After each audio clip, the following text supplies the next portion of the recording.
উদ্ধব, তুমি কাকে বলছো ভগবান?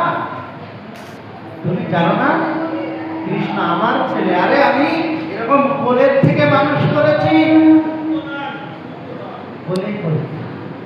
ধীরে ধীরে আমার চোখের সামনে সে বড় হয়েছে। তুমি তাকে কি করে বলো ভগবান? কোন যুক্তিতে? কোন যুক্তি হয়? উদ্ধবের কোনো কথা বলা যায় না।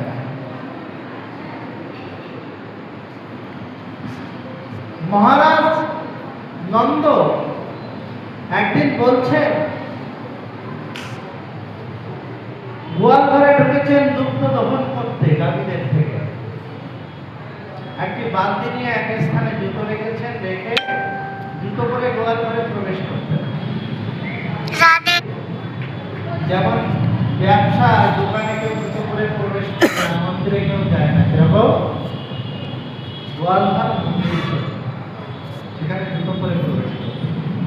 তাই পাদুকা তুলে উনি ঢুকলেন, গো দহন করলেন। একটা বালতি দুধ নিয়ে বলছেন, আরে বলাই, কোথায় তুমি বলাই?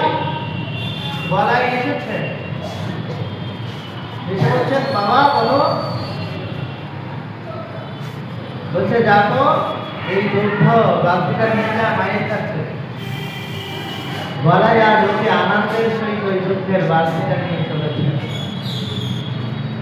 আর মনে মনে কানাইকে বলছে, দেখেছিস কানাই, আমার বাবা আমাকে কাজ দিয়েছে, তোকে দেয় না। তোকে কোনো কাজ দেয় না, আমার বাবা কত ভালো, আমাকে কাজ দেয়। তখন কানাই বলছে, রাধে রাধে,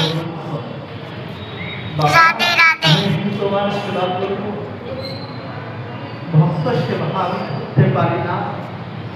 আর তুমি সেই ভক্ত সেবা হতে আমায় বঞ্চিত করলে, আমায় কোনো সেবা দাও না গো বাবা, আমায় কোনো প্রকাশ সেবা দাও।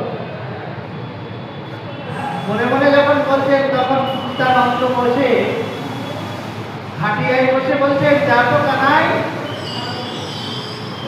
সভায় যাব, তার জুতোটা মনে হয় গোয়াল ঘরে ফেলে এসেছি। পিতা বসুদেব যদি কখনো বলতেন, জুতো নিয়ে এসো কানাই, অসম্ভব, ভাবতেও পারেন না। কিন্তু আজ পিতানন্দ, যশোদানন্দ কৃষ্ণকে বললে, যাও জুতো নিয়ে এসো। গোবিন্দ আমার আজ গলাইটা রেখে বলছেন,